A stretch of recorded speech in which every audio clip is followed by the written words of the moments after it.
যে পেন্টাগন দাবি করেছিল কয়েক ঘন্টার হামলায় ইরানের মেরুদণ্ড ভেঙে দেওয়া হয়েছে, সে মার্কিন গোয়েন্দারাই এখন চরম ধাঁধায় পড়ে গেছে। আমেরিকার ছোড়া কোটি কোটি ডলারের মিসাইল কি তবে নিছক প্লাস্টিক আর কাঠের খেলনা ধ্বংস করেছে? ইরানের এই শ্যাডো গেম বা ছায়াযুদ্ধের কৌশলে খোদ হোয়াইট হাউস কপালে এখন চিন্তার ভাঁজ।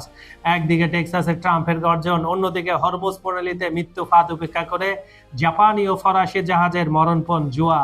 বিশ্ব রাজনীতি তবে তৃতীয় বিশ্বযুদ্ধের একেবারে দোরগোড়ায় পৌঁছে গেছে। আর ঠিক এই মুহূর্তে ইরাকি মিলিশিয়াদের দাঁত ভাঙা জবাব দেওয়ার হুঁশিয়ারি পুরো হিসাবটাকেই পাল্টে দিচ্ছে। খবর সংযোগের আজকের টপ নিউজে আমি আপনাদের জানাবো ইরানের সেই বাংকার রহস্য আর মধ্যপ্রাচ্যের ক্ষমতার পাল্লা বদলের চাঞ্চল্যকর সব তথ্য। ভিডিওটি শেষ পর্যন্ত দেখুন, কারণ যুদ্ধের ময়দান থেকে আসা এই খবরগুলো আপনাকে চমকে দেবেই।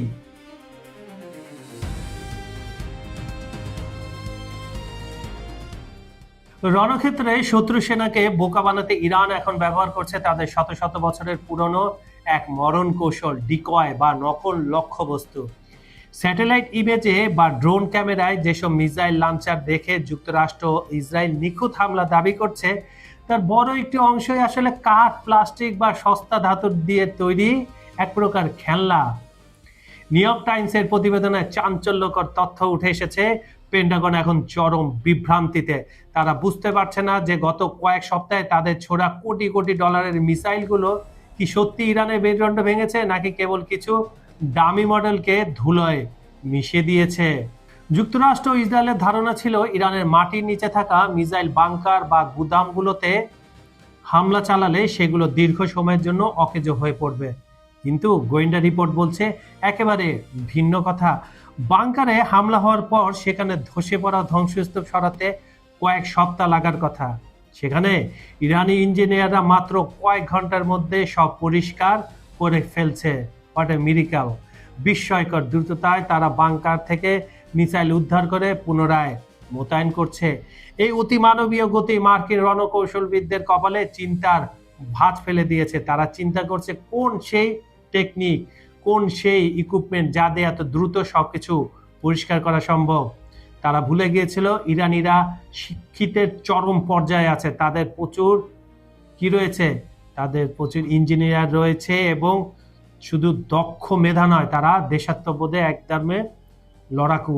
গত 28শে ফেব্রুয়ারি যখন ট্রাম্প প্রশাসন এবং ইসরায়েলি বাহিনী যৌথভাবে ইরানের উপর ঝাঁপিয়ে পড়েছিল, তাদের প্রধান লক্ষ্য ছিল ইরানের মিসাইল সক্ষমতা মাটির সঙ্গে মিশিয়ে দেওয়া, যাতে তারা পারমাণবিক অস্ত্রের স্বপ্ন দেখার সাহসও না পায়।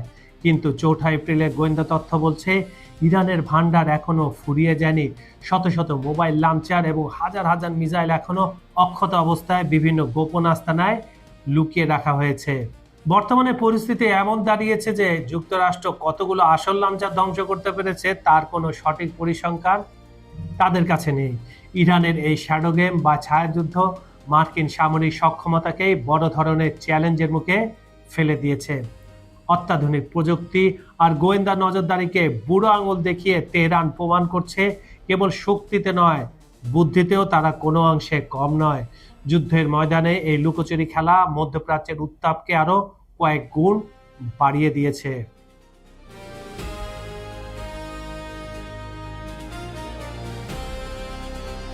ওয়াল স্ট্রিট জার্নালের দাবি অনুযায়ী আঞ্চলিক শান্তির এই প্রচেষ্টা এখন পুরোপুরি হিমাগারে। পাকিস্তান ব্যর্থ হওয়ার পর এখন কাতার ও তুরস্কের দিকে তাকিয়ে আছে গোটা বিশ্ব। যদিও তেহরানের অনমনীয় মনোভাব সংঘাত প্রলম্বিত হওয়ার ইঙ্গিত দিচ্ছে এবং তারা যে বলেছিল মার্কিন যুক্তরাষ্ট্রকে, বিশেষ করে ট্রাম্পকে চোরাবালিতে ফেলবে, তারা তাই ফেলেছে। হোয়াইট হাউস থেকে ডোনাল্ড ট্রাম্প দাবি করেছে ইরান নাকি যুদ্ধবিরতির জন্য আকুতি জানাচ্ছে। সামাজিক যোগাযোগ মাধ্যমগুলোতে তিনি জানান সৌদি যুবরাজ মোহাম্মদ বিন সালমানের সঙ্গে আলোচনার পর তিনি নিশ্চিত হয়েছেন যে ইরান হার মানছে। তবে এই দাবিকে পুরোপুরি মিথ্যা ও ভিত্তিহীন বলে উড়িয়ে দিয়েছে ইরানের পররাষ্ট্র মন্ত্রণালয়। যুক্তরাষ্ট্রের দেওয়া 48 ঘন্টার যুদ্ধবিরতির প্রভাবকেও পাত্তা দেয়নি ইরান। তাদের সোজা হিসাব, হরমুজ প্রণালী নিয়ে কোনো আপোষ নয়। হরমুজ দিয়ে জাহাজ যেতে হলে তাদের সাথে আলোচনা করতে হবে। ঠিক সেই আলোচনায় হবে। ভিডিওটি ধৈর্য সহকারে শুনুন, আমি শেষের দিকে হরমুজ নিয়ে আপনাদের চমকপ্রদ কিছু তথ্য দিব।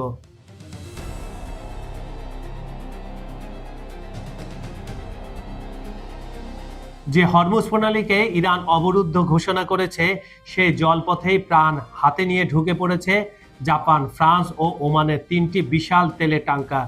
28 ফেব্রুয়ারি যুদ্ধ শুরুর পর এই প্রথম ফ্রান্সের সিএমএম কিবরি এবং জাপানের মিৎসুই ওস্কে লাইন্স এই বিপজ্জনক রুট পাড়ি দিল। প্রতিদিন বিশ্বের 20% জ্বালানি এই সরু পথ দিয়ে পরিবাহিত হয়। এই পথ বন্ধ থাকা মানে বিশ্ব অর্থনীতিতে ধস নামা অলরেডি নেমে গিয়েছে। ম্যাক্রোর হুঁশিয়ারি, বন্দুক নয়, সমাধান কেবল কূটনীতিতে। হরমুজে জাহাজ চলাচলের দিনই ফরাসি প্রেসিডেন্ট ইমানুয়েল ম্যাক্রো এক কড়া বিবৃতিতে জানিয়েছে, সামরিক শক্তি দিয়ে হরমুজের অবরোধ ভাঙা সম্ভব নয়। তিনি মনে করেন কেবল আলোচনার মাধ্যমে এই ডেডলক খোলা সম্ভব। অথচ 28 ফেব্রুয়ারি পর থেকে ডজন খানেক জাহাজ ইরানি ড্রোন ও মিসাইল হামলার শিকার হয়েছে। এমন পরিস্থিতিতে ফ্রান্স ও জাপানের পদক্ষেপকে অনেকে দেখছেন ডেডলি গ্যাম্বল বা মরণপণ জুয়া হিসাবে। তবে বিশ্লেষকরা বলছেন যে দেশগুলো হরমুজ প্রণালী পাড়ি দিচ্ছেন তারা গোপনে ইরানের সঙ্গে চুক্তিটা করে ফেলেছেন।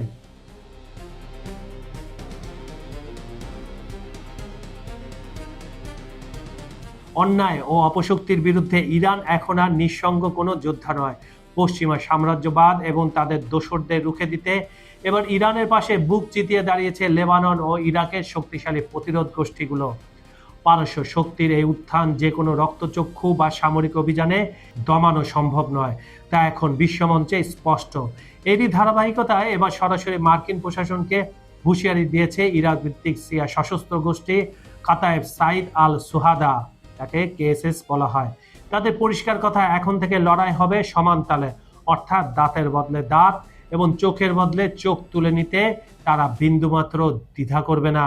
আমেরিকার জন্য চূড়ান্ত বার্তা, ট্রাম্প প্রশাসনের অব্যাহত উস্কানি ও ইরানের ওপর চালানো যৌথ অভিযানের পাল্টা জবাব দিতে মধ্যপ্রাচ্য জুড়ে রণপ্রস্তুতি শুরু করেছে ইরাকের মিলিশিয়া বাহিনী।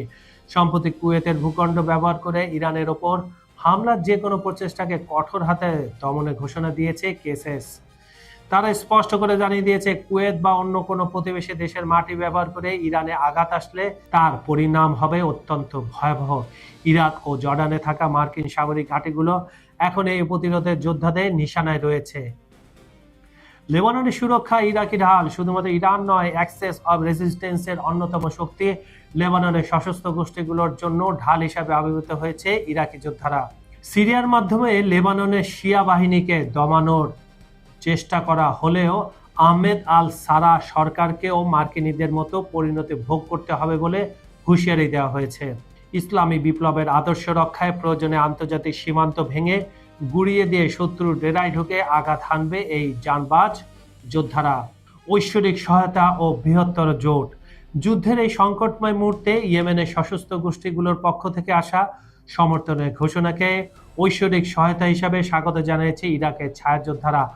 রাজনৈতিক, ধর্মীয় ও কৌশলগত ঐক্যের মাধ্যমে তারা প্রমাণ করতে চায় শহীদ আয়াতুল্লাহ আল খামেনির রেখে যাওয়া আদর্শ ও ইসলামী বিপ্লবের চেতনাকে মুছে ফেলা অসম্ভব। শত বাধা ও বিপত্তি সত্ত্বেও মধ্যপ্রাচ্যের এই শিয়া জোট এখন মার্কিন ও ইসরায়েলি আগ্রাসনের বিরুদ্ধে এক অপরাজেয় প্রাচীর হয়ে দাঁড়িয়েছে। একদিকে ট্রাম্পের হুঙ্কার, অন্যদিকে ইরাকি মিলিশিয়াদের সরাসরি হুঁশিয়ারি। মধ্যপ্রাচ্যের এই আগুন কি তবে সত্যি ওয়াশিংটন পর্যন্ত পৌঁছাবে? হরমুজ প্রণালীর এই মরণপণ জুয়ায় শেষ হাসি কে হাসবে, তেহরান নাকি হোয়াইট হাউস? আপনার কি মনে হয় আমেরিকার অত্যাধুনিক প্রযুক্তি কি সত্যি ইরানের এই শ্যাডো গেমের কাছে হেরে যাচ্ছে, নাকি তৃতীয় বিশ্বযুদ্ধের কোনো ভয়ঙ্কর নীল নকশা পর্দার আড়ালে তৈরি হচ্ছে? আপনার মূল্যবান মতামত আমাদের কমেন্ট বক্সে অবশ্যই জানান। আপনাদের প্রতিটি মন্তব্য আমাদের পরবর্তী বিশ্লেষণের শক্তি যোগায়। আন্তর্জাতিক রাজনীতির এমন রোমহর্ষক আর ইনসাইড স্টোরি সবার আগে পেতে খবর সংযোগ সাবস্ক্রাইব করে আমাদের সাথেই থাকুন। বিজ্ঞাপন বা প্রমোশনের জন্য ডেসক্রিপশনে দেওয়া নাম্বারে যোগাযোগ করতে পারেন। আজ এই পর্যন্তই। দেশ কিংবা প্রবাস যে যেখান থেকে আমাদের দেখছেন, সবাই ভালো থাকুন, সাবধানে থাকুন। দেখা হচ্ছে পরবর্তী ভিডিওতে নতুন কোনো চাঞ্চল্যকর ইস্যু নিয়ে। আমি কাজল হায়দার আজকের মতো বিদায় নিচ্ছি। আল্লাহ হাফেজ।